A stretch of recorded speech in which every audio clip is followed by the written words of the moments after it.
हम highly underpaid हैं, right? So we cannot afford any family expense, so we cannot even afford our own exam expenses. सहने के बाद फिर husband का भी मूड ऑफ है कि आप नाइट करके आई हैं, सारा वक्त थी नहीं, इतनी शर्मिंदगी हस्बैंड महसूस करता है। They want to resume their practice ना, तो उसमें फिर उनको प्रॉब्लम्स बहरहाल होती है। Across the UK 40 working hours per week हैं फॉर द डॉक्टर्स, और उसके अंदर जो कॉन्सेप्ट ऑफ 24 आवर ड्यूटी है वो अब कहीं ना कहीं ख़त्म होता हुआ नज़र आ रहा है। Key factors in deciding not to pursue training in Pakistan because कोई work life balance नहीं है। कि जब तक वर्क लाइफ बैलेंस नहीं होगा तो मसाइल हल नहीं होंगे, और फ्लेक्सिबल वर्किंग आवर्स ये इसका एक सलूशन है। हमारे गवर्नमेंट हॉस्पिटल में सबसे पहले तो बेसिक फैसिलिटी का फुकदान है, कमरे नहीं है, रूम्स नहीं है, अच्छा अगर चले वॉशरूम भी हैं, सारी चीज़ें हैं, उसके बावजूद ना पानी नहीं आ रहा। उगाना या फिर पेशेंट के वाइटल्स लेना, ये तमाम काम at the same time are important, लेकिन ये हमारे काम नहीं है। अस्सलाम वालेकुम, मेरा नाम डॉक्टर महम है और मेरा ताल्लुक़ शोबे नफ्सियात से है। आज हम पीमा के लिए एक पॉडकास्ट के साथ आपके पेश खिदमत हाजिर हुए हैं। As we all know that 8 March is celebrated worldwide at International Women's Day. इस दिन पे हम ख़वातीन और बच्चों की न सिर्फ मुख्तलिफ़ कारकर्दियाँ और अचीवमेंट सेलिब्रेट करते हैं, बट उनको जो लाहक मुख्तलिफ़ शोबाजात में, मुख्तलिफ़ स्फेयर्स ऑफ लाइफ में जो प्रॉब्लम्स हैं उन पर भी थोड़ी रोशनी डालते हैं। इसी कॉन्टेक्स्ट में आज एक बहुत पर्टिनेंट इशू के साथ पाकिस्तान इस्लामिक मेडिकल एसोसिएशन की फ़ीमेल विंग ने एक पॉडकास्ट ऑर्गेनाइज़ की है, जो आप थोड़ी देर में मुलाहिज़ा फरमाने जाने वाले हैं। Before I formally proceed for the discussion and introduce my panelist, कुछ फैक्ट्स एंड फिगर्स आपके सामने रखना चाहूँगी तो जब मेरी नज़रों से गुजरे मेरे लिए बहुत ही माइंड बॉगलिंग थे।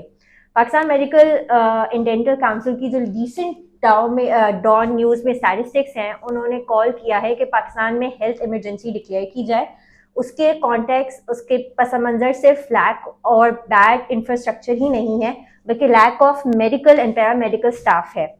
As per the World Bank, Pakistan में फीमेल लेबर फोर्स पार्टिसिपेशन सिर्फ 20 to 22% है। That is the lowest in the whole of South Asia.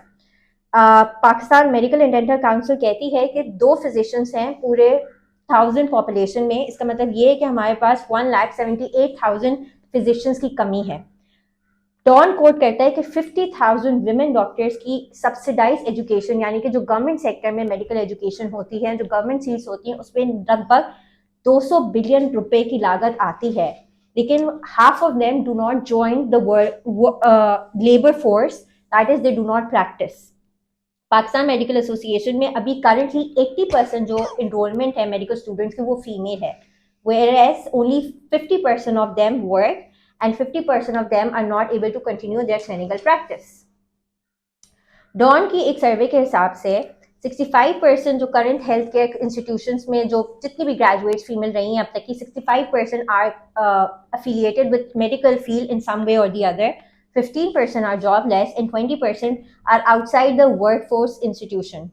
Gallup के सर्वे के हिसाब से 2021 और 2020 और 2021 में जो उन्होंने किया था, 35% of the female medical graduates are completely unemployed or they have no intention of resuming their practice.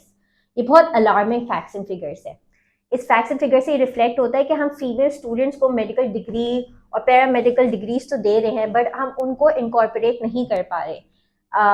ये एक लाइन बहुत ज़्यादा कही जाती है कि फीमेल डॉक्टर्स तो हैं बट दे डोंट कॉन्ट्रीब्यूट, लेकिन ये सिर्फ तस्वीर का एक रुख है। तस्वीर के दूसरे रुख पे रोशनी डालने के लिए we have a few panelists, जिसमें young doctors and old experience champions of their field भी हमारे पास हैं। पैनल के इंट्रोडक्शन की तरफ मैं जाऊंगी। We have doctor Ayesha Khatoon with us. She is MCPS, FCPS in gynaecology and obstetrics. HOD का होने का भी शर्फ इनको हासिल है at a government sector university, जहाँ पे बंदा हर तरह के मसाइल फेस करता है। CPSP की सुपरवाइज़र भी रही हैं, तो वो हमें बहुत करीबी बहुत अंदर की बातें एट द हाईएस्ट लेवल बता सकती हैं कि क्या क्या प्रॉब्लम्स पेश होती हैं कैंडिडेट्स को जब वार्ड चला रहे होते हैं डिफरेंट मामलात में। वो हमारे साथ इंसाइट शेयर कर सकती हैं। हमारी सेकंड पैनलिस्ट जो हैं वो डॉक्टर ज़किया औरंगज़ेब हैं। She is a consultant gynaecologist, MCPS in gynae and obs. एक कंसल्टेंट के तौर पे अपनी सर्विसेज दे रही हैं at a premier hospital She is also the central president of PIMA Female Wing. हमारे साथ डॉक्टर नुसरत इकबाल भी हैं. She is masters in administrative sciences from university of Karachi. She has done her MCPS in health care system management from CPSB. आपका बहुत extensive experience है as senior administrator और currently आप manager quality assurance के तौर पे अपनी खदमात सर अंजाम दे रही हैं. उनके साथ साथ we have a very young assistant professor with us. She is also from Gynae and Obs. She has the privilege and the prestige of being nominated as the first National Young Gynecologist Award from the Society of Obstetrics and Gynecology of Pakistan, SGOP. We are looking forward to learn a lot from their insights. सबसे पहले doctor Zakia Aurangzeb के पास मैं जाना चाहूँगी और उनके सामने सवाल रखना चाहूँगी कि आज हम इस टॉपिक को लेकर क्यों बैठे हुए हैं. जी अस्सलाम वालेकुम मैम.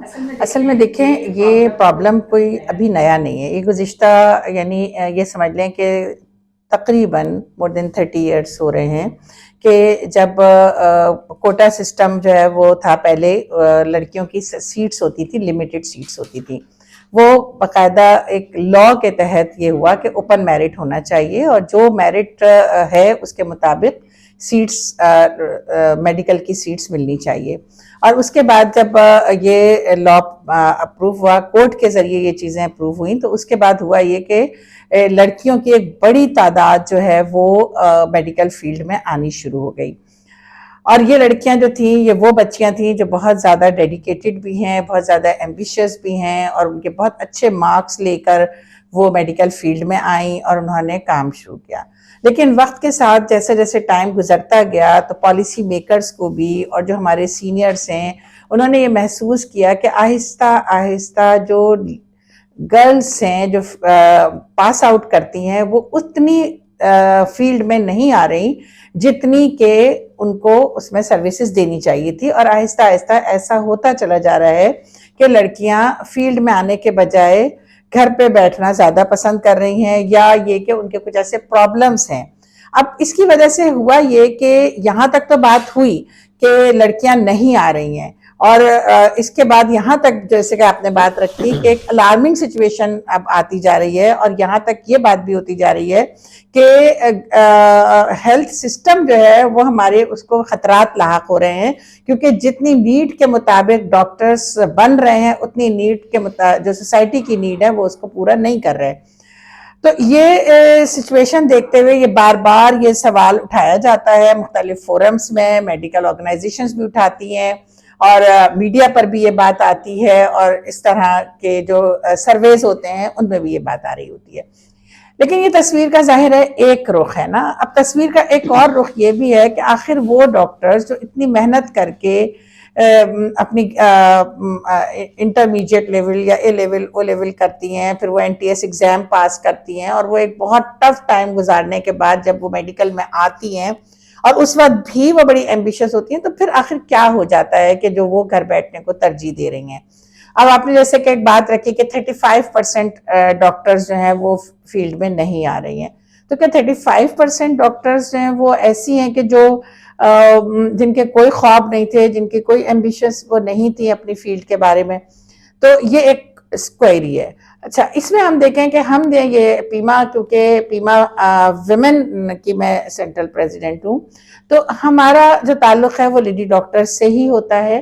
तो हमने ये सोचा कि हम तस्वीर का दूसरे रुख की तरफ देखने की कोशिश करें और क्या प्रॉब्लम्स हैं. यानी हम जब बात करते हैं CPSP के लेवल पे तो हमें पता लगता है कि वहाँ भी बहुत फैसिलिटेशन देने की कोशिश की जा रही है, वो आप इंशाल्लाह ताला आपके सामने चीज़ें आएंगी. लेकिन उसके बावजूद भी क्या क्या प्रॉब्लम्स हैं जिनकी वजह से ये मसला पैदा हो रहा है और किस तरह इसको सॉल्यूशन की तरफ ले जाया जा सकता है. तो ये एक कोशिश है और इसमें जाहिर सी बात है अभी क्योंकि मार्च का महीना है और 8 मार्च को जैसा आपने कहा विमेन डे भी मनाया जाता है और इस मर्तबा जो UNO ने जो इसका थीम दिया है वो right, justice and action for all women and girls. तो जाहिर है ये एक मकसद उसका यही होता है. तो हम चाहते हैं कि पॉजिटिवली हम प्रॉब्लम्स को हम सॉर्ट आउट करें और फिर हम देखें, जब पहली चीज तो ये है कि प्रॉब्लम्स हमारे सामने आएंगे, फिर नेक्स्ट लेवल पे हम इसके लिए कोशिश करें कि इसका सोल्यूशन क्या हो सकता है। Thank you so much doctor Zakia. हम एक प्रॉब्लम सॉल्विंग अप्रोच के साथ ही आज हम डिफरेंट पॉइंट्स एक्सप्लोर करेंगे कि क्या चैलेंजेस आ रहे हैं। डॉक्टर आयशा खातून की तरफ अब मैं जाना चाहूँगी। आप सुपरवाइज़र रह चुकी हैं। एज अ सुपरवाइज़र कैंडिडेट्स के साथ उठना बैठना होता है, चीज़ें प्रोफेशनली भी आपको पता होती हैं, पर्सनली भी पता होंगी। आप क्या शेयर करना चाहेंगी कि कैंडिडेट्स को अमूमन तौर पे क्या प्रॉब्लम्स लाहक होती हैं डूरिंग देयर करियर? शुक्रिया आपने मुझे मौका दिया यहाँ पे आके बोलने का। मैंने 34 इयर्स सर्व किए हैं गवर्नमेंट हॉस्पिटल में, और 34 इयर्स मैंने देखा है, दिन और रात नाइट्स भी किए हैं मैंने, आरएमओ भी रही हूँ।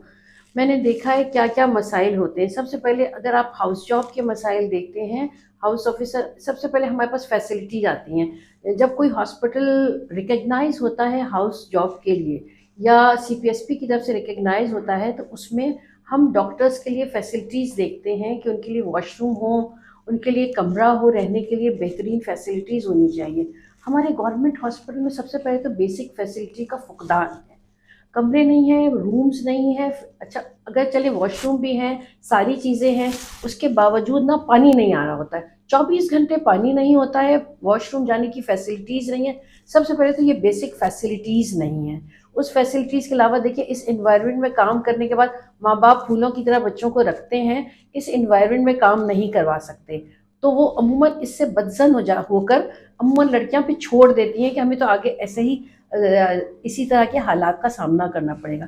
अच्छा, मैरिड लड़कियां होती हैं, उनके हस्बैंड आते हैं, देखते हैं, ये सब चीज़ देखते हैं, तो ये माहौल ही नहीं होता ना इन सब चीज़ों का। अमूमन वॉशरूम पुराने हॉस्पिटल में, अच्छा अभी तो सब चीज़ें कुछ बेहतर हो गई हैं हमारे हॉस्पिटल में, मगर गटर लाइन भी ख़राब होती हैं, वॉशरूम भी ख़राब होती हैं, लिविंग कंडीशन भी नहीं है, और रूम में रहने के एक कमरे से ज़्यादा मिलता भी नहीं है कमरा। उसी रूम में मेरे पास 12 तो हाउस ऑफिसर, 15 ऑफिसर और 9 पीजीज होती हैं। कमरा अगर दोनों को भी अलग किया जाए तो इतनी इनकी रिहाइश का प्रॉब्लम, सबसे पहले तो एक रिहाइश का प्रॉब्लम होता है। अच्छा, फिर इनके साथ ना लिविंग कंडीशन में प्रॉब्लम ये होता है कि एक जो अपनी सीनियर जूनियर के प्रॉब्लम होते हैं ना आपस में, इनके एक अनारकी सी होती है, ऊपर हायरार्की, इनकी जो अपनी आपस के प्रॉब्लम जो लिविंग कंडीशन के होते हैं ना, लड़कियों को हेरासमेंट की प्रॉब्लम होती है कि एक हाउस ऑफिसर को लेबर की तरह यूज़ किया जाता है। एक ये प्रॉब्लम भी बहुत ज़्यादा आते हैं। उसके बाद फिर दूसरा ये होता है कि हमारे पास हेरासमेंट के प्रॉब्लम भी बहुत कॉमन आते हैं। हेरासमेंट में आ जाता है कि एक तो एक सेक्शुअल हेरासमेंट भी है, डांटने के लिए भी, जैसे कि लड़कियों का जो वो होता है एक सीनियर जूनियर के दरमियान है, एक सुपरवाइज़र का भी होता है, एटीट्यूड प्रॉब्लम होता है, एक बायस होता है कि किसी के साथ अच्छा एटीट्यूड है, किसी के साथ नहीं है, सीनियर पीजी जूनियर पीजी का प्रॉब्लम आ जाता है। ये सारे प्रॉब्लम्स हैं इनके साथ ना। और दूसरे फिर स्टिपेंड का प्रॉब्लम है। स्टिपेंड का प्रॉब्लम भी है कि मिलते हैं, नहीं मिलते, कम मिलते हैं। जो आदमी इतनी मेहनत करके आया है उसका स्टिपेंड उसके हिसाब से नहीं होता है, और इतनी मेहनत करके आके उसके हिसाब से वो चीज़ें भी नहीं होती। ये वाली प्रॉब्लम एक तो इनके साथ है, ये प्रॉब्लम जी होते हैं।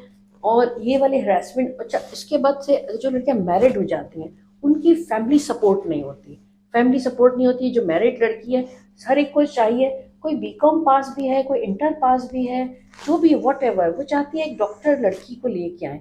डॉक्टर लड़की ला के वो ये भूल जाते हैं कि आपने अगर एक डॉक्टर को ऑप्ट किया, वो चाहती है एक डॉक्टर लड़की ना एक बहुत ही एक सुघड़ बीवी भी हो। जब वो नाइट करके लड़की घर जाती है ना, तो खाना भी उसी ने एक अच्छी बिरयानी भी बनानी होती है कि सास को भी, अगर उसकी नंद अपने बच्चों के साथ आई हुई है तो उसको भी वैसे ही कैडर करना है, उसकी खंदा पेशानी से मिलना है, उसको पूरा टाइम भी देना है, बिरयानी भी बना के देना है, उसके बच्चों को कुकीज़ भी बना के देनी है, उसके बच्चों से भी मिलना है। अब नाइट पे जो कुछ झगड़े निपटा के आई है, जैसे पेशेंट के साथ आई है, सीनियर से आरएमओ से डांट भी खाई है उसने, और वो सब सहने के बाद फिर हस्बैंड का भी मूड ऑफ है कि आप नाइट करके आई हैं, सारा वक्त थी नहीं। इतनी शर्मिंदगी हस्बैंड महसूस करता है सास के सबके सामने कि मेरी बीवी तो रात भर थी नहीं। जैसे वो एक मुजरिम की तरह हस्बैंड होता है, फिर वो भी उसको टॉर्चर कर रहा होता है, सास भी उसको ताने दे रही होती, घर का माहौल उसके लिए खराब हो जाता है। वो एक नफसियाती मरीज बन जाती है, फिर मैं एक शेयर करती रहूँ, चलो आपको बात को, कि मेरे पास क्विट जो किया है लोगों ने ना, कुछ लोगों ने क्विट भी किया है दो तो मेरी लड़कियां थी, उन्होंने सुसाइडल अटेम्प्ट किया है। एक का सुसाइडल अटेम्प्ट हस्बैंड की हरासमेंट की वजह से था, और एक का सुसाइडल अटेम्प्ट अपने इन्वायरमेंट की उसकी वजह से था कि लड़कियां इतना टॉर्चर करती थी उसको, केस नहीं दे रही हैं, सीनियर उसको अपनी फेवरेटिज्म की वजह से, सीनियर लड़कियां जो होती, देखिए जो सुपरवाइज़र है या जो एचओडी है वो तो टाइम पे मौजूद नहीं होता है, मगर जो लड़कियां उसको फेवरिज्म की वजह से उसको केस नहीं दे रही हैं या उसकी किसी वजह से नहीं दे रही हैं, वो इतनी डिप्रेस हुई, वो कहीं और से आई थी, पंजाब से कहीं से आई थी, हमारे पास रह रही थी, तो उसने इतना डिप्रेशन में गई, उसने किसी को बताया नहीं, उसने सुसाइडल अटेम्प्ट कर लिया। फिर उसका हस्बैंड आया, उसने हमें बताया, फिर पूरा ये हरासमेंट का केस चला उसका। तो इसका हल यही है कि आपने इसको ऐसे करना है कि जो सीनियर हैं अपनी पॉलिसीज़ बनाएं, अपने वार्ड को इस तरह लेके चलें, इस तरह के बयास जो लोगों के रवैये हैं वो उसका पता होना चाहिए, चीज़ों को आप एक्यूरेट लेके चलें, सिस्टमिक लेके चलें, और एक अच्छा इन्वायरमेंट दें अपने जूनियर्स को, अपने हाउस ऑफिसर्स को, लिविंग कंडीशन इम्प्रूव करें, हॉस्पिटल लेवल पे होना चाहिए ये सारी चीज़ें, लिविंग कंडीशन इम्प्रूव करें। वॉशरूम अगर जहाँ मेल है, जैसे हम बात करें सिर्फ गायनी की, जैसे बात करें हम लोग गायनी में ही हैं, मगर जहाँ मेडिसिन में भी हैं, हमारे और भी लोग हैं, वहाँ पर भी मेडिसिन में भी लड़कियों के लड़कों के वॉशरूम्स अलग होने चाहिए, मगर वहाँ पर भी सेम ही वॉशरूम होते हैं, सेम ही होते हैं, उन सब की अलग होनी चाहिए। लिविंग कंडीशन को इम्प्रूव करें। ये जो सुपरवाइजर्स के भी जो रवैये हैं वो भी बायस होते हैं, उनको भी इम्प्रूव करना चाहिए। और ये जो हरासमेंट वाली चीज़ें हैं, इनके लिए हरासमेंट कमेटी, अब तो अल्हम्दुलिल्लाह हर जगह हरासमेंट कमेटी है, उसमें कॉन्फिडेंशियलिटी होनी चाहिए।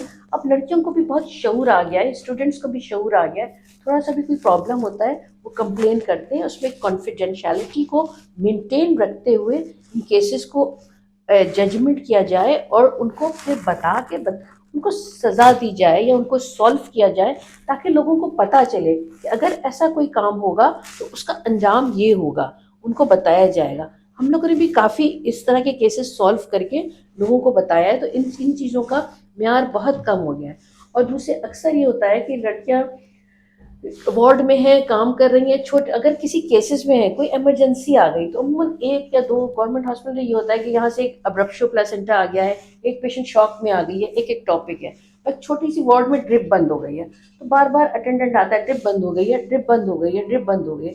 अगर उसको अटेंड नहीं किया ना, वो फिर पता चलता है 10 लोगों को बुला लेता है, 10 के 10 जो है ना वो लेबर रूम में और थिएटर में सब पे हमला कर देते हैं कि अब हम 10 दफ़ा बुला रहे हैं, हमारे पेशेंट को कोई अटेंड नहीं कर रहा। तो एक ये जो है ना हरासमेंट, ये बहुत ज़्यादा हो गया है। इसके Sindh high court, Sindh commission ने भी इस पर कोई एक्शन लिया हुआ है, और पेमरा ने भी बताया हुआ है कि इस तरह से करने पे 5 साल की कैद का जुर्माना है, मगर इस पर कोई इम्प्लीमेंटेशन नहीं हुआ है। हॉस्पिटल बेस्ड कमेटीज़ को चाहिए इन चीज़ों पे इम्प्लीमेंटेशन करें, इन लोगों को पकड़ें और उसी वक्त हॉस्पिटल में डालें। होता ये है कि उसी वक्त गार्ड आते हैं, वो आते हैं, पुलिस को भी अगर बुलाया जाता है तो कोई एक्शन लिया नहीं जाता है, दे दिला के काम पूरा हो जाता है। इन पे इम्प्लीमेंटेशन की ज़रूरत है, ताकि जो लेडीज़ का वर्क प्लेस है, अगर एक लेडी डॉक्टर को भी इस तरह का सामना करना पड़ता है, इस तरह के मॉब्स का सामना करना पड़ता है, तो फैमिली फिर नहीं छोड़ती है।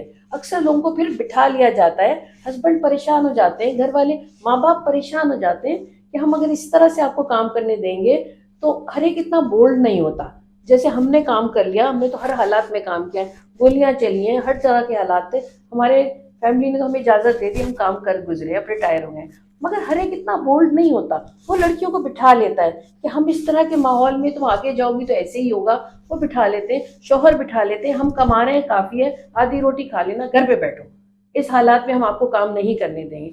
शीशे टूट रहे हैं, लोग मार रहे हैं, पीट रहे हैं, औरतों के पीछे भाग रहे हैं, उनकी पिक्चर्स ले लेते हैं, यही हरासमेंट बहुत है, एक औरत के लिए तो ये हरासमेंट बहुत है, उनकी पिक्चर्स ले रहे हैं, ये बहुत ज़्यादा होता है। तो इसके लिए एक प्रॉपर पॉलिसीज़ बननी चाहिए, हॉस्पिटल पॉलिसीज़ बननी चाहिए, और इनको कंट्रोल करना चाहिए। इन चीज़ों को इम्प्रूव करने के लिए हॉस्पिटल पॉलिसीज़ बना के इनकी इम्प्लीमेंटेशन करके इनको कंट्रोल करना चाहिए। Thank you so much doctor Ayesha खातून। तो जो फर्स्ट हम ये देख रहे हैं कि हमें इंस्टीट्यूशनल लेवल पे, लॉजिस्टिक्स पे, मेंटल हेल्थ पे और हरासमेंट के अगेंस्ट प्रिवेंशन के लिए न सिर्फ पॉलिसी मेकिंग होनी चाहिए बल्कि इम्प्लीमेंटेशन भी होनी चाहिए, और घर का जो सोशल सपोर्ट सिस्टम है वो भी इंश्योर करना पड़ेगा, क्योंकि अकेले सिर्फ इंस्टीट्यूशनल लेवल पे रीऑर्गेनाइजेशन नाकाफ़ी होगी। अब हम चलेंगे अपनी एक यंग कंसल्टेंट के पास, डॉक्टर उमैमा। मैं आपसे पूछना चाहूँगी कि हम ये बहुत इजीली सुनते हैं कि जब ट्रेनिंग एंटर करते हैं कि आने का तो टाइम है, वापसी का कोई टाइम नहीं है। जो ऑन कॉल आवर्स होते हैं वो बहुत एक्सटेंसिव होते हैं, और वापसी का वाक़या जब तक ओटी चल रही है या जब तक ओपीडी चल रही है वो वाइंड अप करके ही आना है। जो ऑन कॉल केसेस आए थे वो ही हमने निपटा के जाने हैं। तो जो ये जो एक्स्ट्रा आवर्स होते हैं they are not accounted for. वो जो कैंडिडेट है या जो मेडिकल ऑफिसर है या जो भी वर्किंग मेडिकल हेल्थ प्रोफेशनल है वो बर्नआउट में जाता है, कोई अप्रिसिएशन नहीं है, कोई अकाउंटिंग फॉर नहीं है। इस सिलसिले में आप क्या अपने ऑब्जर्वेशन शेयर करना चाहेंगी और सॉल्यूशंस क्या देना चाहेंगी? Thank you very much for having me here. सबसे पहले तो मैं अपने इंट्रोडक्शन में एक छोटी सी करेक्शन करना चाहूँगी that the society from which I receive the first young gynaecologist award is society of obstetricians and gynaecologist of Pakistan, SOGP. So this was a slight correction, and thank you for the question, and it is a very important question, something that is very close to my heart. कि पाकिस्तान में duty पे आने का तो time है और वाक़यातन जाने का कोई टाइम नहीं है, एंड दिस इज़ समथिंग जो कि मेरे ख़्याल से it needs to be addressed. College of physicians and surgeons of Pakistan ने एस्टिमेटेड टाइम मेंशन किया है कहीं कि मे बी 72 आवर्स, लेकिन इसकी इम्प्लीमेंटेशन हर हॉस्पिटल में नहीं हो रही है, एंड इन सम प्लेसेस ये आवर्स एक्सीड भी कर जाते हैं, and there is no compensation for those extra hours. ये एक बहुत एडेड बर्डन है, चाहे वो हमारी सोसाइटी का मेल डॉक्टर हो, चाहे वो हमारी सोसाइटी का फीमेल डॉक्टर हो। लेकिन फीमेल डॉक्टर्स के लिए ये ज़्यादा ओवरबर्डनाइजिंग है, बिकॉज ये एक खाली उसके ऊपर कमाने की जिम्मेदारी नहीं है, एक ये प्रोफेशनल जिम्मेदारी ही खाली नहीं है उसके ऊपर दीगर और जिम्मेदारियां भी हैं। She has to look after her home, she has to look after her kids, she has to look after her family, and even उसकी जो एकेडमिक रिस्पॉन्सिबिलिटीज़ हैं वो अपनी जगह चल रही हैं। अगर हम इसको देखें कि दुनिया भर में क्या हो रहा है, तो पाकिस्तान के अलावा हम बहुत सारे सिस्टम्स को बहुत अप्रिशिएट करते हैं, उनको अडॉप्ट करने की कोशिश करते हैं। So there is fixed working hours. UK में जैसे there are 40 working hours for doctors, all across the UK 40 working hours per week हैं फॉर द डॉक्टर्स। और उसके अंदर जो कॉन्सेप्ट ऑफ 24 आवर ड्यूटी है वो अब कहीं ना कहीं ख़त्म होता हुआ नज़र आ रहा है। मैक्सिमम जो ड्यूटी आवर्स हैं अगर वहाँ पे चल रहे हैं that is 8 hour duty, and other than that 12 hour duty है। 24 hour duty is still there in some small hospitals, और अगर 24 आवर ड्यूटी है तो उसके अंदर in some hospitals there is मतलब ऑप्शन कि they do 12 hours on site and then 12 hours they are available on phone, या उनके पास जो है वो उनका बीप होता है। Through that they are connected with the hospital and they respond to the emergency calls.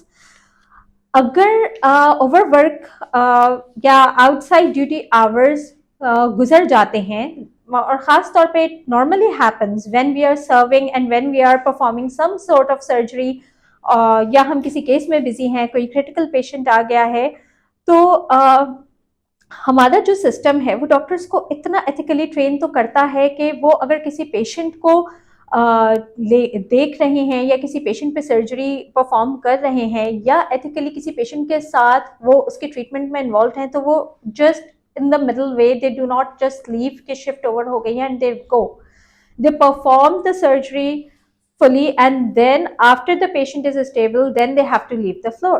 तो ये जो एक्स्ट्रा ड्यूटी आवर्स उसमें अक्सर औकात हो जाते हैं, पाकिस्तान में उनका कंपनसेशन नहीं है, एंड आई थिंक ये एक बहुत डिमोटिवेटिंग बात है और ये एक एडेड स्ट्रेस ज़रूर है।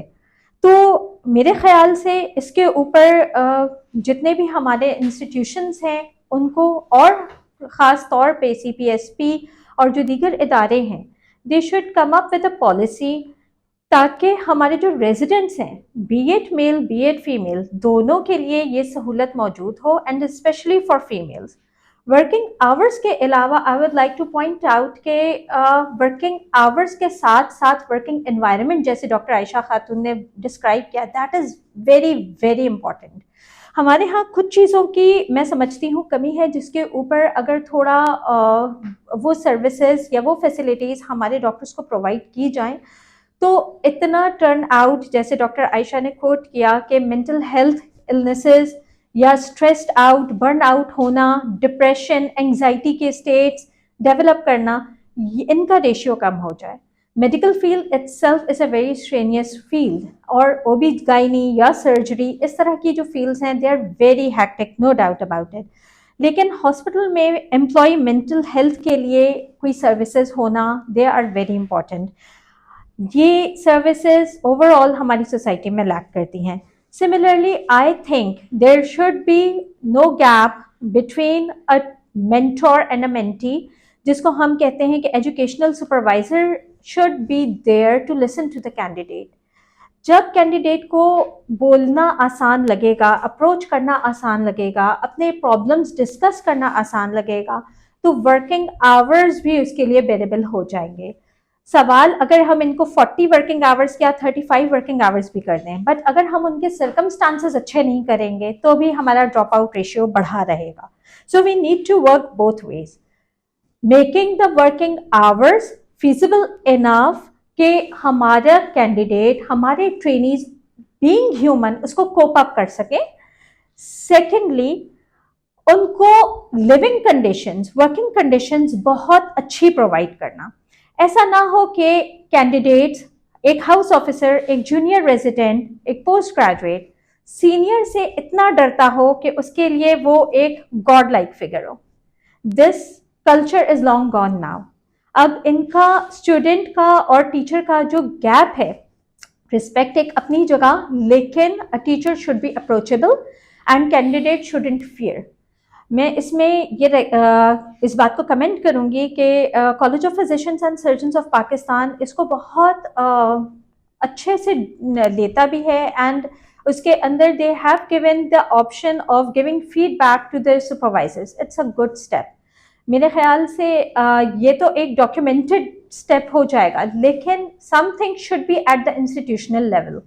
सो आई थिंक इन दोनों चीज़ों पे काम करने की ज़रूरत है। Making working hours bearable, making some standardized solution के इतने घंटे पर वीक की ड्यूटी होनी चाहिए, and making some compensation for the extra duty hours. अब वो कंपनसेशन किस फॉर्म में हो सकती है?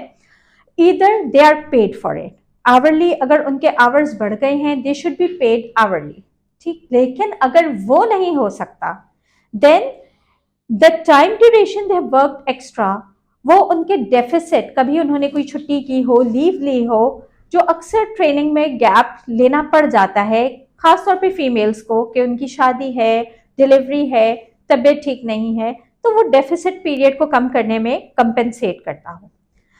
या फिर हम एक चीज़ जो मैं समझती हूँ मेरे इंस्टीट्यूट में, मेरे वार्ड में बहुत अच्छी हो जाती है, वो ये कि वंस अगर कोई ऐसी कॉल आती है जिसमें कुछ post graduates they are very occupied और उनके आवर्स बहुत ज़्यादा हो गए हैं, so we give them an extra off so that they can replenish their energies. We do not expect कि अगर एक बच्ची सुबह 8:30 बजे, एक जूनियर डॉक्टर आई है, पोस्ट ग्रेजुएट आई है, वो अगले दिन पूरी ड्यूटी करके, अपने तमाम केसेस करके, उसको शाम के 6 बज गए हैं, एंड देन शी गोज, या रात के 8 बज रहे हैं, and then she goes and she comes back and reports again at 8:30 AM। So उसका तो रेस्ट कहीं का भी नहीं हुआ। सो इट्स बेटर कि आप उनको कोई इंसेंटिव दें, whether give them a weekend off, extra एक डे उनको ऑफ दे दें, तो मेरे ख्याल से that is going to give support to the team, and that is going to solve some of the problems that are being faced by our junior doctors and colleagues.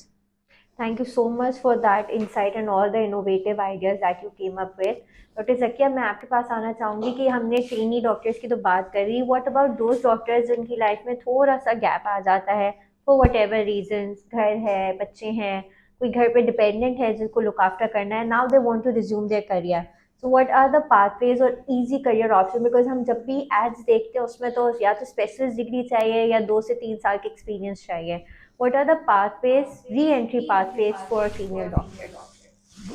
देखिए, मुझे लगता है कि ये जो हम कह रहे हैं ना कि जो डॉक्टर्स ड्रॉप आउट में जा रहे हैं, तो इसमें ऐसे हमें बहुत डॉक्टर्स मिल सकते हैं कि जो एक पर्टिकुलर टाइम था जिसमें वो प्रैक्टिस नहीं कर सके थे, and now they want to resume their practice. और इसमें होता ये है कि ये शुरू के जो 5-6 साल होते हैं, ये एक पीरियड होता है। उसके बाद इतनी स्टेबिलिटी आ जाती है, फैमिली से अंडरस्टैंडिंग हो जाती है, बच्चे स्कूल गोइंग हो जाते हैं, हस्बैंड से कॉपरेशन मिलने लगता है, और इस तरह और फैमिली सपोर्ट सिस्टम भी डेवलप होने में जो टाइम लगता है। उसके बाद जब वो लड़कियां रिज्यूम करना चाहती हैं, इसमें दोनों पाथवेज होते हैं। एक तो ये कि वो पोस्ट ग्रेजुएट ट्रेनिंग सिस्टम में जाना चाहती हैं, या वो पोस्ट ग्रेजुएट ट्रेनिंग में नहीं जाना चाहती, वो just like they want to resume their practice ना। तो उसमें फिर उनको प्रॉब्लम्स बहरहाल होती हैं। एक प्रॉब्लम उसमें ये होती है कि अगर वो 5-6 साल का उनका गैप है, अब तो बहुत ज़्यादा बच्चियां इस बारे में उनको ये फिक्र होती है कि अगर हमारा दरमियान में कहीं पे गैप आता है तो हमसे हर जगह ये सवाल किया जाता है कि आपने जो 1 साल प्रैक्टिस नहीं की, ये क्यों नहीं की, हमें इसका आंसर देना है। विदाउट एनी रीजन अगर आपने प्रैक्टिस छोड़ी है तो इसको कोई अच्छा आपकी सीवी में काउंट नहीं किया जाता ना। अच्छा, अब इसके बाद अगर कोई अब इस कंडीशन में आप देखें कि अगर कोई डॉक्टर जिसने हाउस जॉब किया, हाउस जॉब के बाद उसने 6 साल का गैप ले लिया। अच्छा, जो बाहर बैठा हुआ शख्स है उसको तो ये लगेगा कि 6 साल का गैप तो बहुत बड़ा गैप है, हाउस जॉब के बाद 6 साल काम ही नहीं किया, अब उसको क्या आता है, वो तो सब कुछ भूल भाल चुकी है। लेकिन जो लड़की 6 साल जिसने गुजारे होते हैं ना, वो जितने टफ पीरियड में गुजारे होते हैं उसको तो लगता है पलक झपकते में 6 साल गुजर गए, ठीक है ना। तो अब जब वो फील्ड में वापस आती है तो उसको कहा जाता है कि आप जो है वो अब आउट हो चुकी हैं। अच्छा, प्राइवेट सेटअप में भी यही होता है। अगर वो जस्ट लाइक अगर they apply for any resident medical officer, तो उसमें भी वो लोग प्रीफरेबली अगर 2 डॉक्टर हैं, एक यंग डॉक्टर है और एक ऐसी डॉक्टर है जो एज उसकी हो गई है और जिसने करियर गैप लिया था, तो जो भी हायरिंग होगी उसमें प्रीफरेबल वो होगा जो यंग होगा ना, या ये जिसकी प्रैक्टिस चल रही होगी, जो कुछ ना कुछ करता रहा होगा। जिसने बिल्कुल करियर गैप लिया हुआ है, 6-7 साल से घर बैठा हुआ है, उसको लोग यानी इवन प्राइवेट हॉस्पिटल्स जो कि ऑल्दो बहुत अच्छी सैलरी पैकेजेस भी नहीं दे रहे, बहुत अच्छी फैसिलिटीज भी नहीं है, but they also don't want to hire these doctors ना। तो एक तो ये है कि हमें कुछ ऐसा सिस्टम बनाना चाहिए कि हम उनके लिए कोई शॉर्ट कोर्सेज, कोई CMEs, कोई ऐसी चीज रखें कि जिसकी वजह से वो फील्ड में आए तो वो भी अपने आप को कंफर्टेबल फील करें, और जहां वो जा रहे हों जिन हॉस्पिटल्स में उनकी हायरिंग के लिए वो अप्लाई करें, वो भी कंफर्टेबल फील करें। दूसरी चीज़ ये कि अच्छा हुआ है कुछ अरसे पहले से फैमिली मेडिसिन की जो फील्ड है उसके मतलब जो वर्किंग आवर्स हैं पोस्ट ग्रेजुएशन के वो भी कम है ना। इस तरह बाज़ फील्ड ऐसी होती हैं, बाज़ ऐसी मेडिकल प्रोफेशन में ऐसे सब्जेक्ट्स भी हैं जिन पे काम करें तो लेस वर्किंग आवर्स में उनको पोस्ट ग्रेजुएशन भी हो जाती है। तो एक तो यह है कि ऐसी चीज़ों को ज़्यादा प्रमोट भी करना चाहिए और लोगों के सामने लाना भी चाहिए और उनको फैसिलिटेट करना चाहिए कि अगर जो डॉक्टर्स इस तरह के हैं जिनका इतने अरसे का गैप हो गया है तो उनको इस तरह से फैसिलिटेट किया जा सकता है। वरना देखें, ये तो बात फैक्ट है ना, अगर कोई पोस्ट ग्रेजुएट ट्रेनिंग के लिए एक लड़की जो अनमैरिड है और जिसने अभी हाउस जॉब की है, उसका पार्ट 1 निकला है और उसको ट्रेनिंग के लिए अप्लाई करती है और उसने जो एग्जाम पास कर लिया, उसका इंटरव्यू है, और दूसरी डॉक्टर जो है उसने गैप किया हुआ है, उसके छोटे बच्चे हैं या कोई भी इस तरह के सर्कमस्टांसेस में है, अब वो इंटरव्यू देने जाती है, तो जो सुपरवाइजर है उसको तो अपने वार्ड का काम चाहिए, तो वो उसकी प्रेफरेंस क्या होगी। मैं समझती हूँ डॉक्टर आयशा खुद भी इस बारे में ऐड ऑन कर सकती हैं कि अगर उनके पास ऐसी 2 डॉक्टर्स आए, वो किसको प्रीफर करेंगी। जाहिर सी बात है, मैं समझती हूँ कि वो खुद भी यही चाहेंगी कि कोई यंग लड़की हो, एनर्जेटिक हो, जिसकी कोई रिस्पॉन्सिबिलिटीज ना हो, तो मैं उसको हायर करूँ। तो ये जो लड़कियां हैं फिर इनको हमें फैसिलिटेट करना पड़ेगा और उस फैसिलिटेशन में हम शॉर्ट कोर्सेज भी कर सकते हैं। अच्छा, इसमें एक चीज और बहुत अच्छी मैं बताऊं कि खुद पीमा ने कुछ अरसे से, जब ये कोविड हुआ तो हमने टेली मेडिसिन शुरू की।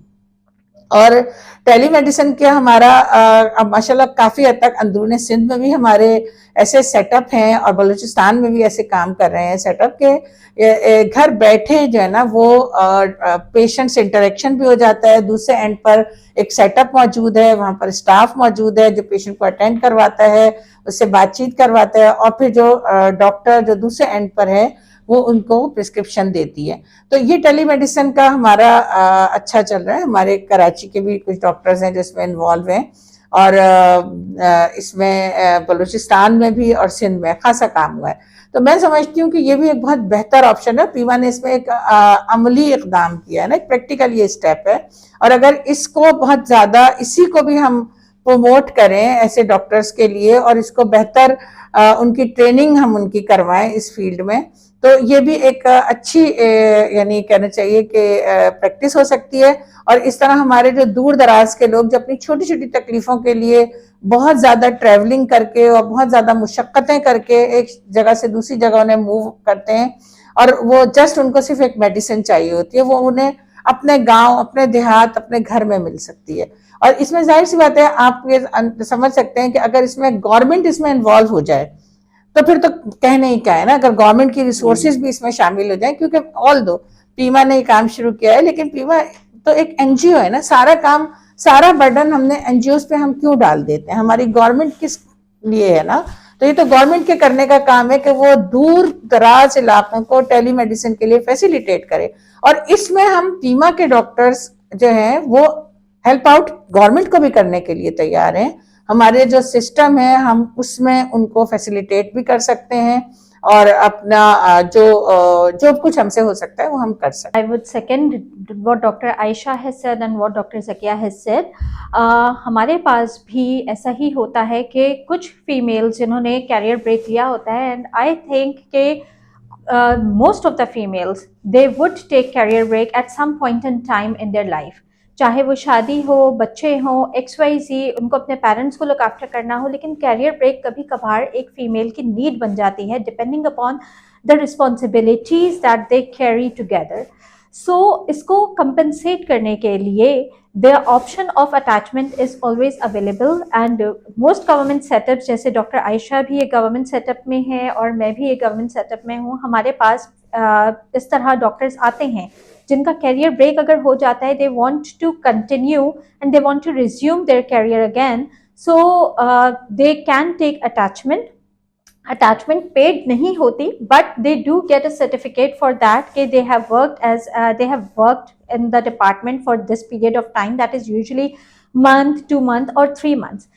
इस टाइम में they can understand their situation better if they think, and अगर उनका इंथुजियाज्म और उनकी जो जीस्ट है, उनकी विल है, वो नज़र आ रही होती है, उनका पैशन नज़र आ रहा होता है and they get the spark and they think they can do this. तो मैंने ऐसे बहुत सारे लोगों को देखा है who have taken 10 years gap. A few friends of mine, they have taken 10 years gap. आराम से बच्चे बड़े हुए, जब आखिरी तीसरा बच्चा भी KG में चला गया, they have joined the residency after doing some 3 months attachment and they have cleared their FCPS part 2 in OBGYN in first attempt and mashallah today they are working as consultants. Similarly, one more class fellow of mine, she came to me to take an advice. And when she came to me, she told me her story. She started a residency in Peds first, लेकिन उसके दौरान she got married, she had children, she had to drop the residency program. And then अब उसके दोनों बच्चे बड़े हो गए, छोटा जो बच्चा था वो भी अब स्कूल में एडमिशन करवा रही थी। She came to me to ask कि मैं कुछ गायनी में कर लूँ, मैं DGO कर लूँ या NCPS कर लूँ। I knew her since my MBBS. So I told her, you are a bright student, you have been a bright student. अगर सिचुएशन बेहतर हो गई है घर की, the kids are now grown up, why don't you think about doing FCPS? And that gave her some courage. She attempted for FCPS exam, she passed it, FCPS part 1. She is now doing training in a government sector hospital and mashallah she is very happy. She has now even cleared her IMM. So there is always a bright light.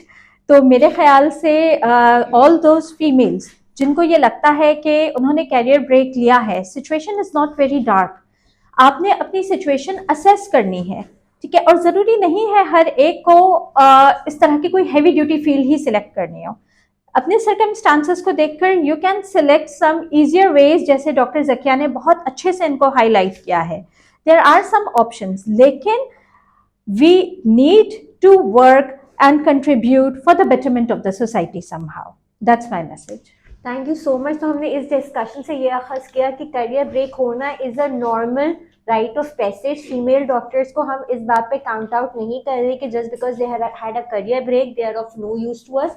और इस re transition and re entry into the medical field को हमें हर level पे facilitate करना चाहिए, चाहे हम system में हों, चाहे हम उनके कुलीग्स हों, चाहे हम उनके सीनियर हो, या चाहे हम उनके वेल विशर हो, इन सम वे और the other, because we do need those female doctors in our system, clinically और non clinically.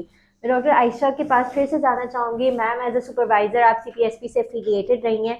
What are the rules and regulation in place जो फैसिलिटेट करते हैं फीमेल डॉक्टर्स को?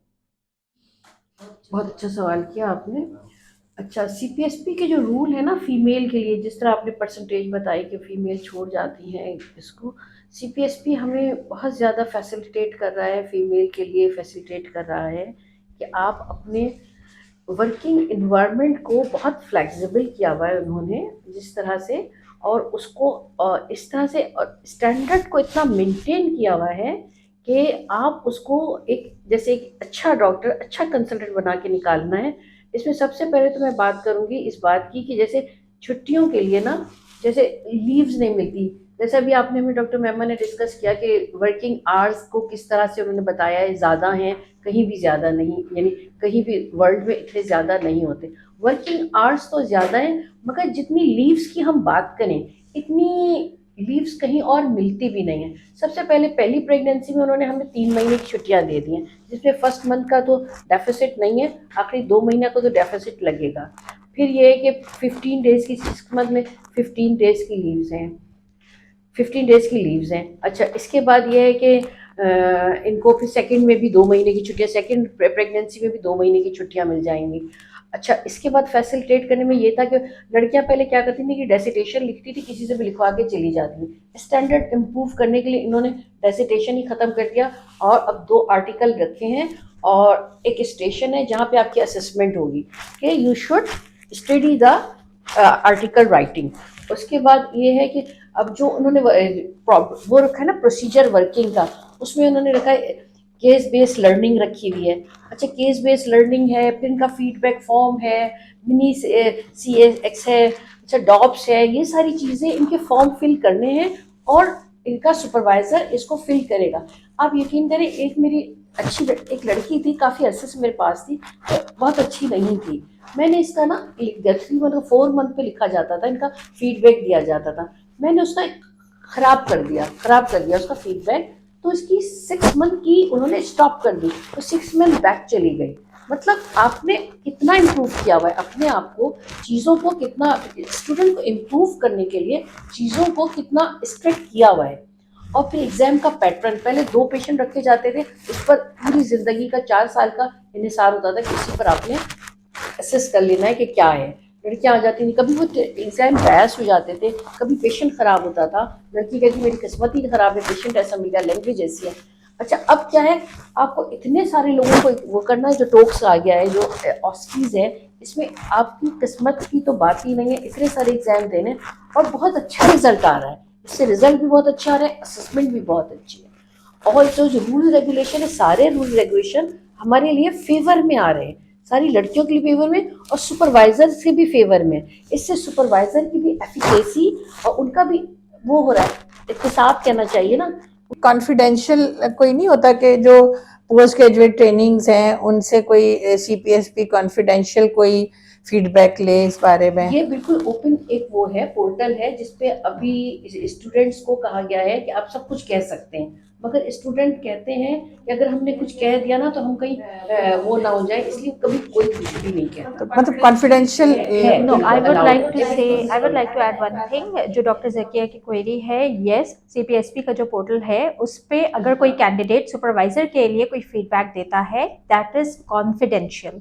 वो कॉन्फिडेंशियल होता है और उसको ज़रूर केटर किया जाता है, उसको CPSP बहुत अच्छे से देखता है और रिमार्क्स उसके ऊपर लिए जाते हैं. It is not just taken for granted कि आपने कमेंट दे दिया, कमेंट बॉक्स में डाल दिया and it is gone. It is not gone. the candidate can give remark to the supervisor and it is confidential. इसी तरह जो supervisor candidate के लिए जो command देता है, जो comment उसमें mention करता है, that is also confidential. ठीक है, तो ऐसा नहीं है कि वो स्टूडेंट के पोर्टल पे चला जाएगा, तुम्हारा सुपरवाइजर तुम्हारे लिए ये कह रहा है, या सुपरवाइजर का कमेंट, या the action is taken for both. Yes, exactly. So it's very reassuring to hear कि हमारे पास चेक्स एंड बैलेंस का एक सिस्टम मौजूद है and we need to aware that.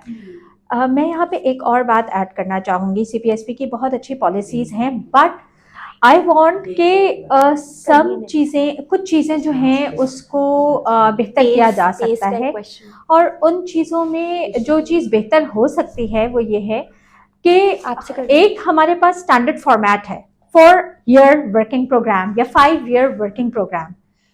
Can there be something with flexible timing या flexible hours, कि अगर कोई लड़की ये ऑप्ट करती है कि मैं 4 साल लगातार इतने घंटे की ड्यूटी नहीं कर सकती, अगर मैं हाफ ड्यूटी आवर्स करूं और बेशक मैं एक्सटेंडेड प्रोग्राम ले लूं, जैसे कुछ यूनिवर्सिटीज अपना मास्टर्स ऑफर करती हैं, they offer extended program and one is the program of 4 years या 2 years.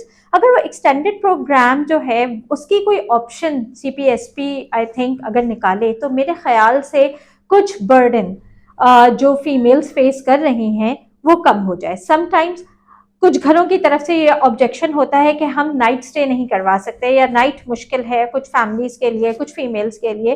तो ठीक है, अगर वो किसी लाइट फील्ड में भी अपना कोई कैरियर परस्यू करना चाहती है, if there is some option of flexible hours, तो आई थिंक वो 4 साल के बजाय बेशक 6 साल में कंप्लीट कर ले. लेकिन इस तरह की कोई पॉलिसी अगर इंट्रोड्यूस हो जाए तो I think that is going to help a lot of females. मैं डॉक्टर उमैमा से पूछना चाहूँगी कि डे केयर रिलेटेड आपका क्या मशवरा है, how important it can be in facilitating our female doctors. Daycare is something, this topic is something that is very close to my heart and I am really grateful कि ये question इसमें include किया गया. Wherever there are female doctors, I think daycare facility should be there. अगर वहाँ पे daycare facility नहीं है तो हम हाफ ऑफ द फीमेल्स, क्या मैं समझती हूँ 80% ऑफ द फीमेल्स के लिए लिविंग कंडीशन वैसे ही बहुत डिफिकल्ट बना रहे हैं. हम being doctors we promote exclusive breast feeding. How is it possible अगर हम एक माँ को कहें कि तुम 1 महीने बाद आ जाओ या 3 महीने बाद आ जाओ और अपना बच्चा घर पे छोड़ के आओ, तो हम तो खुद उसके मुखालिफ खड़े हो गए. The system should facilitate the doctors. अब उसको फैसिलिटेट कैसे किया जा सकता है? कुछ इंस्टीट्यूट्स हैं जहां डे केयर फैसिलिटी अवेलेबल होती है, लेकिन प्रॉब्लम ये होता है कि इंस्टीट्यूट में किसी एक डिपार्टमेंट में वो डे केयर तो मौजूद है, वो डिपार्टमेंट अगर मेरे डिपार्टमेंट से दूर होगा तो मुझे तो इतना फ्रीक्वेंट ऑफ ही नहीं मिल सकता कि मैं जाकर अपने बच्चे को देख सकूं या अपने बच्चे की कुछ नीड पूरी कर सकूं. I am again back to the same point, जहाँ पे बच्चा निगलेक्ट हो रहा होगा, जहाँ पे मैं स्ट्रेस्ड आउट होंगी and it will be very difficult for me to navigate.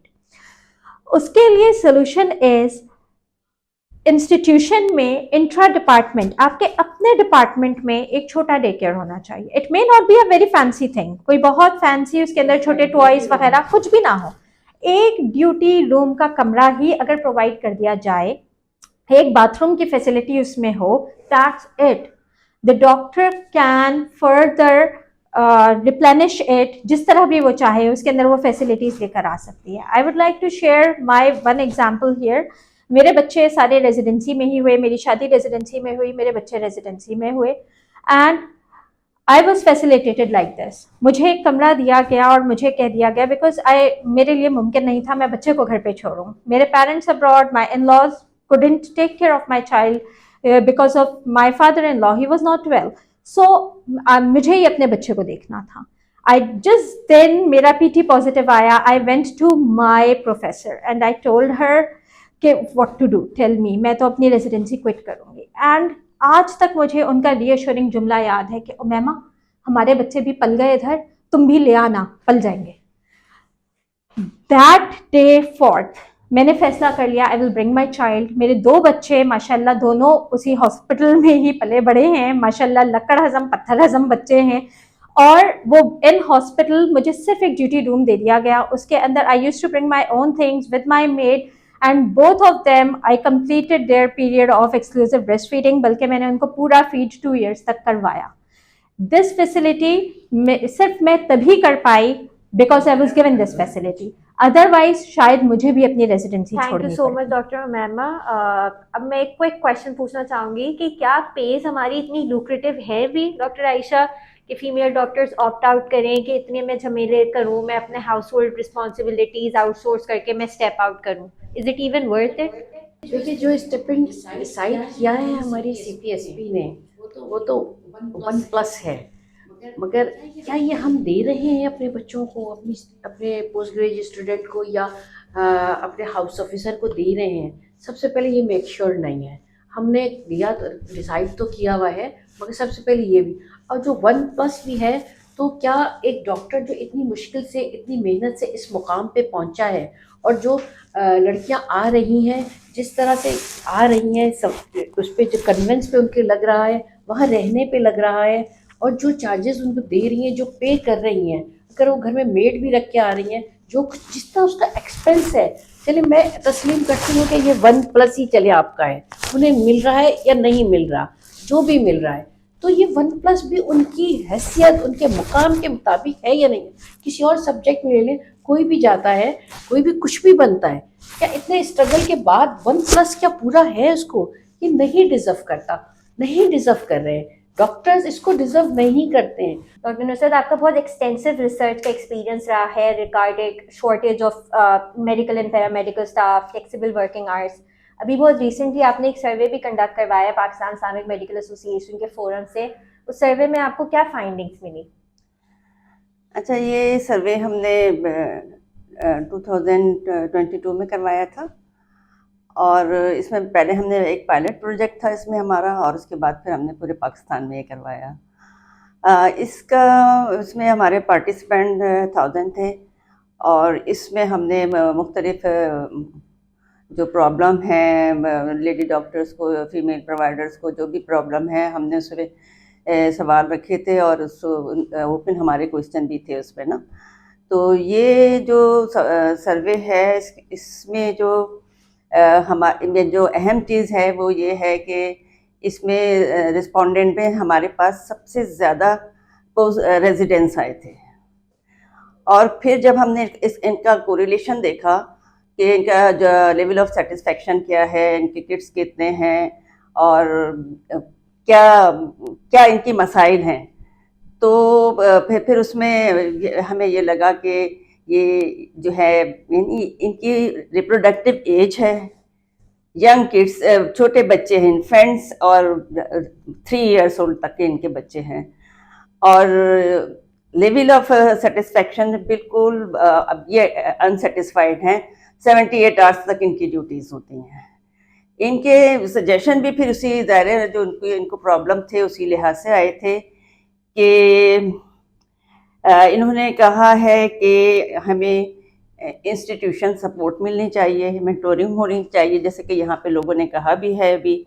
इसके अलावा जो है डे केयर फैसिलिटी होनी चाहिए at work place, team support होनी चाहिए, और इसके अलावा उन्होंने मेजॉरिटी ने उनकी फ्लेक्सिबल वर्किंग ऑप्शन को रखा है ना, कि ये होनी चाहिए ना।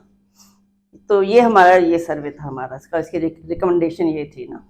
अच्छा, thank you so much doctor Nusrat. हम अक्सर बातें तो करते हैं लेकिन कोई रिसर्च और एविडेंस बेस्ड उस पर रोशनी नहीं डालता। आपके सर्वे रिजल्ट्स की वजह से वी आर श्योर कि जो हमने बात की है वो रिसर्च बेस्ड है। अब तक आपका जितना भी फ्लेक्सिबल वर्किंग आवर्स या फीमेल डॉक्टर्स के लिए फैसिलिटेशन रिलेटेड जो भी काम रहा है, उसमें आपको क्या लगता है कितनी सक्सेस रही है? क्या पॉलिसी मेकिंग पे असरअंदाज रह चुके हैं? आपका क्या तजर्बा रहा है? अच्छा, देखिए, मैं सारे पीमा के प्लेटफॉर्म से काम करती हूँ ना, और हमने इस पे जो है अपने कन्वेंशन में हमने पैनल डिस्कशन रखवाए हैं फ्लेक्सिबल वर्किंग ऑप्शन पे।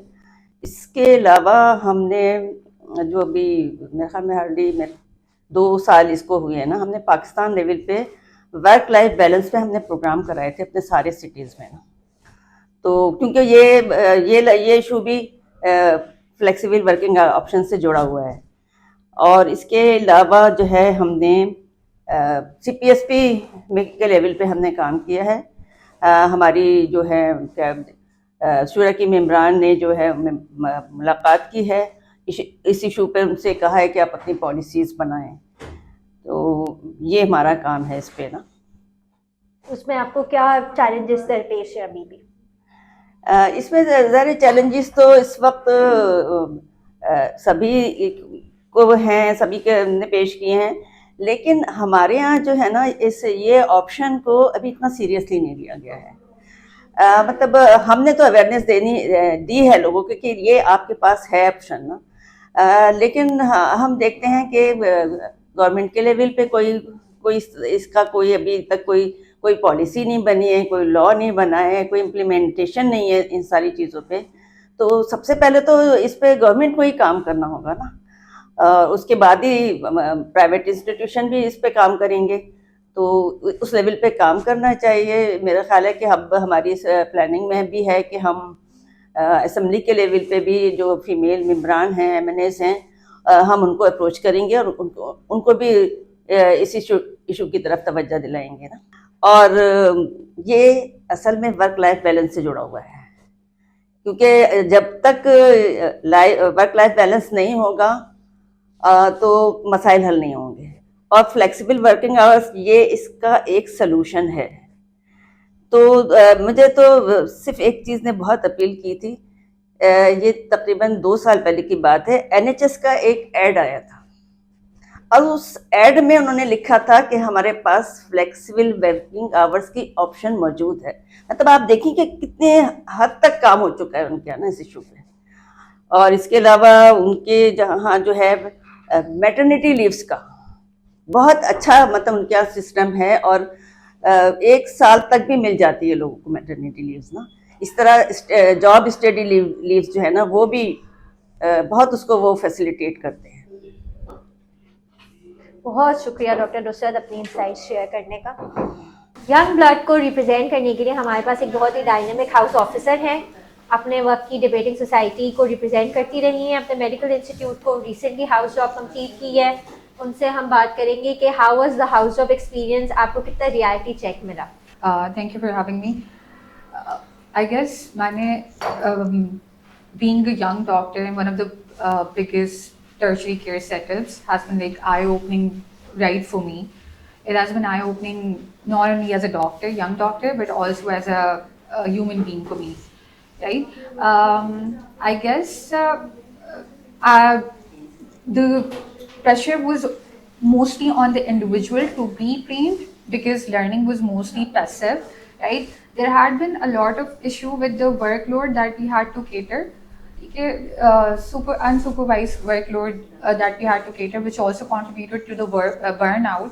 हमारा सबसे बड़ा हमारी जो यूँ कह लें हमारा जो ब्लॉक है हाउस ऑफिसर्स का, यंग डॉक्टर्स का जो ब्लॉक है, उसका सबसे बड़ा मसला ही बर्न आउट कर रहा है। and the problem was कि हमारे पास working hours were not limited.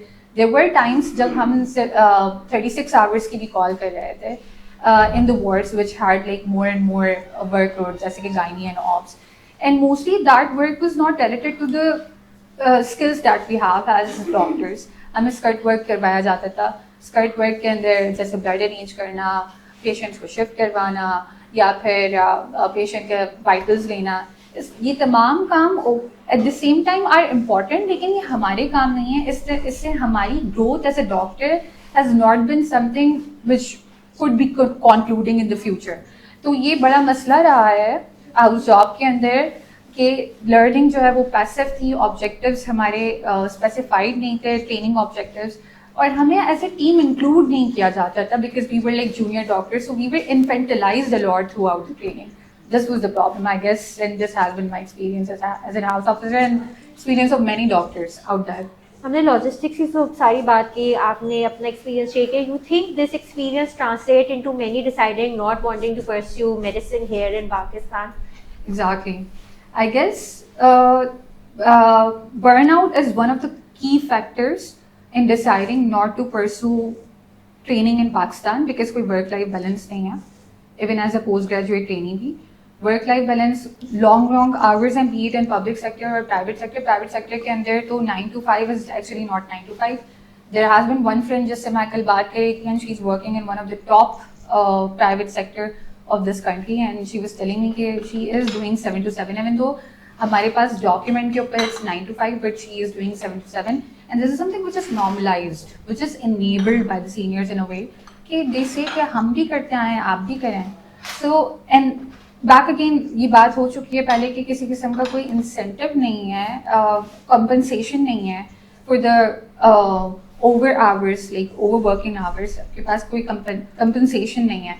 This is one of the key factors. A part of that, we are highly underpaid with respect to inflation rate, with respect to most of the people who come in public sector. आपको देखना पड़ेगा, they come from very humble families. जाहिर है उनके parents after they getting graduated, they cannot afford funding their children for everything. तो एक certain age के बाद young doctor को अपने आप को और अपने expenses को खुद finance करना पड़ता है, लेकिन हमारी salaries जो है वो 3-3 महीने 4-4 महीने delay हो जाती हैं. This is the problem. The other problem is कि हम highly underpaid हैं, right? So we cannot afford any family expense, so we cannot even afford our own exam expenses. Okay, so this is a big problem. This is also one of the key deciding factors to shift to the other international residency programs. अच्छा, हमने एक figure देखी जो बहुत coat हुई कि 35% of the female graduates are not joining the workforce. I'm sure somebody who is getting into medical college, government या private, and then undergoing house job, वो इतना unambitious तो नहीं हो सकता कि one fine day they decide कि मुझे काम नहीं करना है. What do you think are the factors? आप अपने current colleagues से in touch होंगी, talks में होंगी. What do you think ये figure justified है या नहीं है? I think this is a highly negatively portrayed thing कि आपके पास जो medical college के अंदर women force आती है या फिर women students आते हैं, they are highly undermotivated because आपके पास cream of the city या cream of the country medical college join करी होती है. Medical college के अंदर admission लेना कोई is not full stock. आपको इतनी मेहनत करनी पड़ती है और आप एग्जाम दे के medical college के अंदर आते हो. Highly motivated people do come into and people who are very hardworking people, right? They come into the medical college. But over the time, I feel like there is not a good reward system, be it in medical college and be it in training. Or reward system हमारे पास in terms of lack of security, lack of support from the family as well as from your institute. ठीक है, underpayment और stipends वक्त पे नहीं मिल रहे होते हमें, burnout, not being treated as a doctor, not having credible opportunities to grow as a competent doctor. Like there are people who really want to pursue excellence in their field, लेकिन हमारे पास opportunities नहीं है because the whole work culture is like very mediocre. Also because of the way it has been and nobody wants to change it, right? ये वाली वजह है. इसके अलावा there's like not having the proper training system, objectives not being defined. और अगर हमारे पास private sector के अंदर there is a training program, तो वहाँ पे highly scrutinized training program है जहाँ पे doctors do not have any such private life. So these are the factors. Also because security is something which is a huge problem, and the society like Pakistan where females are protected throughout till their medical college and then they join the workforce.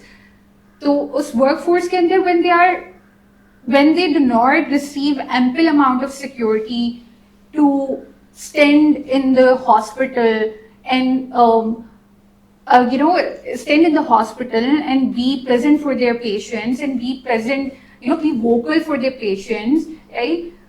A part of just that, जो इतना negative stigma है about doctors कि they are negligent, and this is like something which is like generalized stigma and people do get it. अगर वो work burden इतना ज़्यादा है doctors के खासकर junior doctor के ऊपर work burden बहुत ज़्यादा है because number of patients they have to cater. Only a single doctor would be catering 10 to 15 beds at the same time, and if they are delaying a slight bit of thing for a single patient, not out of like negligence or not out of like what should I say, not out of choice, but out of necessity, because they have to cater someone who is more at the emergency side or who is having emergency first.